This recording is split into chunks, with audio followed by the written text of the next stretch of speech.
Okay, well, here's our lecture for Monday, and just a heads up, this lecture it's going to be a little bit short, and what I'm doing is basically just setting the foundation for how to think through the different ways in which an individual's sex influences how they express whatever they've inherited. And then in class on Monday, we will talk through specific genetic illnesses that are inherited under these various mechanisms, and talk about in a lot more detail about X inactivation, the dosage compensation that happens in female mammals, and then we'll talk a little bit about how it works in some other organisms that have two different sex chromosomes. All right, so key terms. The terms homogametic and heterogametic. Homogametic is individuals that have two copies of the same sex chromosome. So in mammals, that would be females.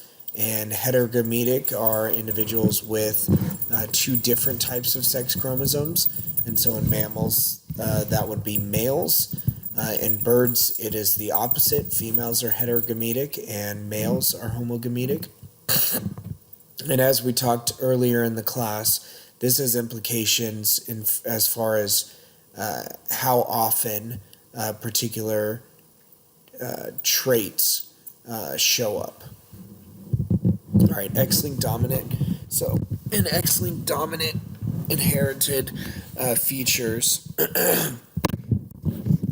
you have basically if an individual has at least one copy of whatever that allele is, they are going to express that trait.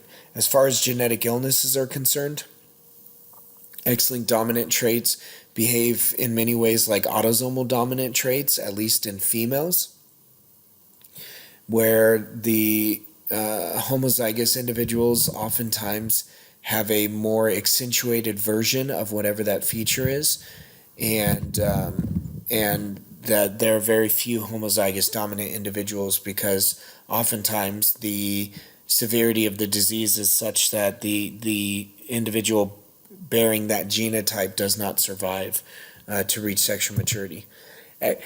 X-linked recessive. So again, this is it is a gene that is on the X chromosome, but it is inherited, or it is a recessive inheritance pattern. So in order to express that trait, you would either need to have two copies of it if you're female.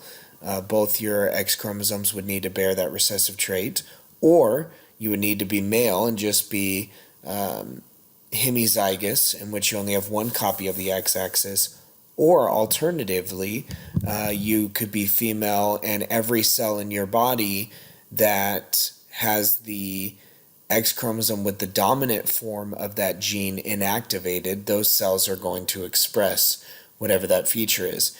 And so we talked a little bit about this before, but the inactivation of one of the X chromosomes creates a pseudo-mosaic individual. And so every cell that is expressing that recessive trait is going to have whatever that condition is. Now, for some of these diseases that are inherited, that are X-linked recessive, whatever the product is of that gene is soluble and oftentimes ends up functioning outside of the cell. And in that case, usually having some cells that are expressing the dominant allele is enough to make sure that that protein product is present in high enough numbers that you don't see the pathology organism-wide. Y-linked inheritance. So other than the SRY gene and some loci that are responsible for gametogenesis, male gametogenesis, there aren't really any genes on the Y chromosome, and so things with a Y-linked inheritance pattern are going to be, again, regions associated with determining maleness, and then also regions that function in gametogenesis in males. But in Y-linked inheritance patterns, basically every male that is affected by whatever that genetic condition is going to pass it on to all of his male offspring, and he likely inherited it from his father unless it was a de novo mutation, something that appeared in that individual. All right, sex-influenced inheritance. This is where you have a different inheritance pattern in males and females. Oftentimes, there's a second gene involved in how the genotype predicts or influences the phenotype of the individual. And basically, just your inheritance pattern is different. We'll talk more about this in a few slides. Sex-limited inheritance. This is where you only have a trait expressed in a particular sex, either male or female. The examples that we'll talk about on Monday are going to be traits that are only expressed in females. And then finally, the last key term, cytoplasmic inheritance. You have to remember that in most animals, everything in the cytoplasm comes from the secondary oocyte. Basically the only part of the sperm that actually penetrates and fertilizes the secondary oocyte is the head, where the chromosomes are, the genetic material. Everything else in the sperm does not make it into the secondary oocyte, therefore does not contribute to the zygote. So any machinery that is involved in gene expression, any cell organelles that include their own genetic information, and other epigenetic factors are all going to be maternally inherited. All right, so X-linked dominant. Here you have an affected mother, and you can see basically half of her children are going to bear whatever that genetic illness is when she's crossed with an unaffected male. And so the X-linked dominant pedigree is going to look very much like an autosomal dominant pedigree, in that it's going to be vertical. If you've got an affected mother, you're going to tend to see her offspring either being affected or oftentimes carriers. Now, in this particular example, this affected mother was heterozygous. If this affected mother were homozygous, she would pass this on to all of her offspring. But as I mentioned during our key terms page, homozygous individuals are rare because typically the pathology is so extreme that that individual would not reach sexual maturity. So again, X-linked dominant, you're going to get that nice vertical pedigree where you see the condition appearing in every generation, an affected parent passing it down to at least some of their offspring, not skipping a generation. The X-linked recessive, here we have a carrier mother, and the condition is expressed in her son, at least in one of her sons, and then she has a daughter that is a carrier, and a daughter that is unaffected, and a son that is unaffected when crossed with an unaffected father. So again, this is a trait a trait for a character that the gene is on the X chromosome. And so X-linked recessive traits are going to be a lot more common in males than they are in females, because males only have basically one opportunity to get the dominant allele, whereas females have two.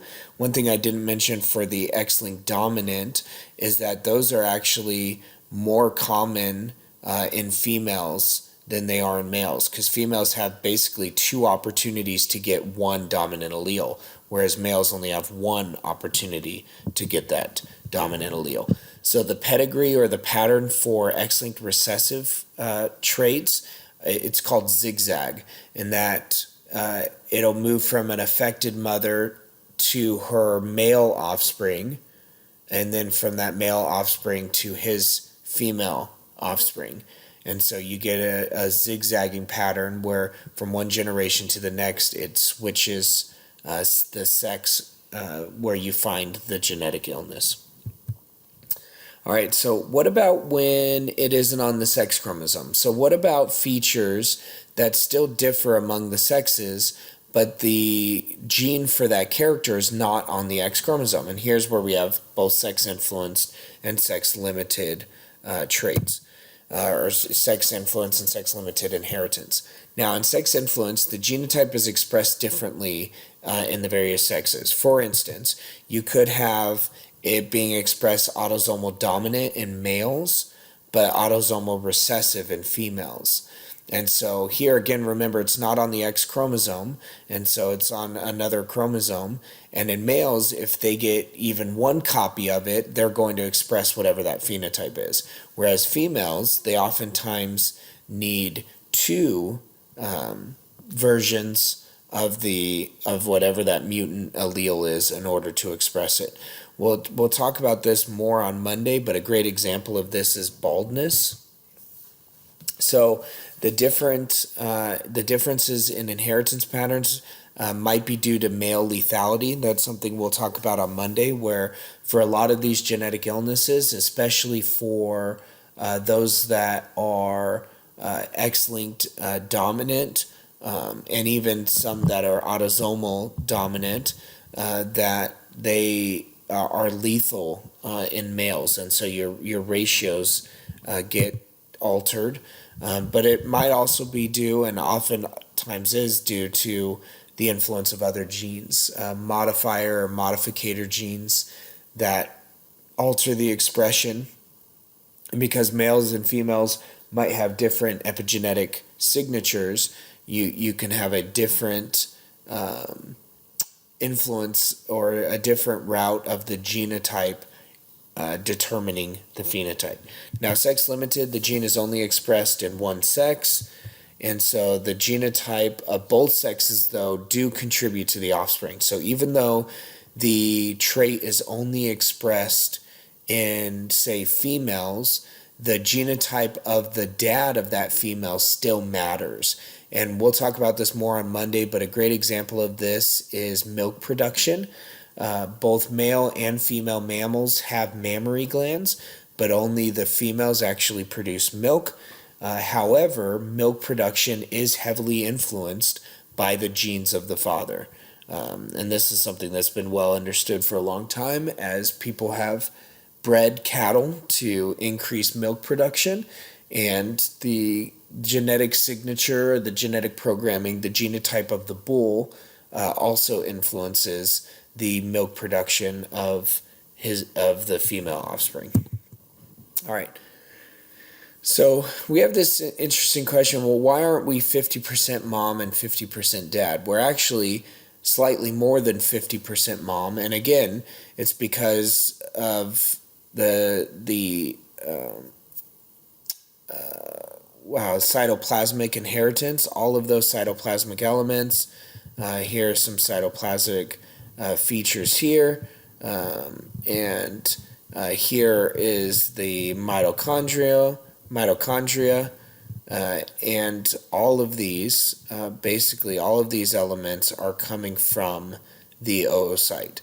Now, while both the male and the female gametes contribute to the zygote nucleus, all of the cytoplasmic elements come from the mother. Some of these cytoplasmic elements, again, are going to be epigenetic factors influencing the expression of genes or influencing the processing of proteins after the genes have been transcribed and are being translated, or even after they're being translated.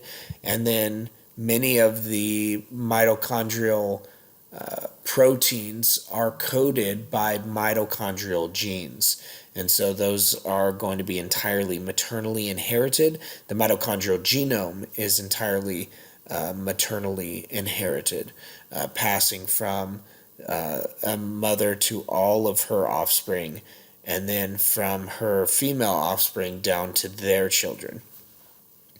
Now, something important to point out is that not all mitochondrial genes are inside of the mitochondria. Many mitochondrial machines are coded by are coded for by nuclear genes, and in those cases, any genetic illnesses associated with mutations in genes, if they're in the nucleus, should be equally likely in both males and females.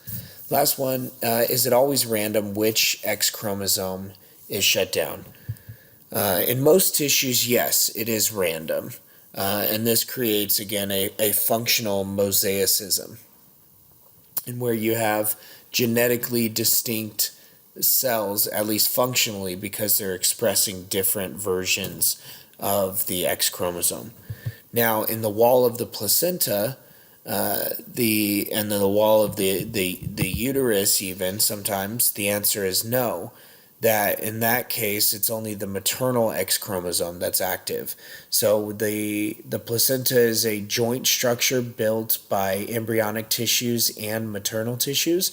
The maternal portion of the placenta, all of the cells that make that up are only expressing the female X chromosome, only have the female X chromosome active. Now, T lymphocytes, type of white blood cell, mature in the thymus, and what we find is that in some cases, the only the maternal X chromosome will be active. And what this does is it basically makes it to where if only the female X chromosome is active in these T lymphocytes, any cell that is expressing the genes on the male X chromosome is going to be diagnosed as foreign by these T lymphocytes. And so this is going to lead to higher rates of autoimmune diseases when you are basically designated something that is your own tissue as being foreign. And this helps to explain why many autoimmune diseases are more common in females than they are in males, because of how these T lymphocytes mature and in which X chromosome gets inactivated. One thing that's important to point out is you've got these regions on the X and the Y chromosome that are called pseudo-autosomal regions, and these are never inactivated. These are the regions that ensure that the X and the Y chromosome associate during meiosis 1 and assure that there's crossing over even between the X and the Y chromosome. So even on the inactive X chromosome, the PAR region is not inactivated. It's not converted into heterochromatin.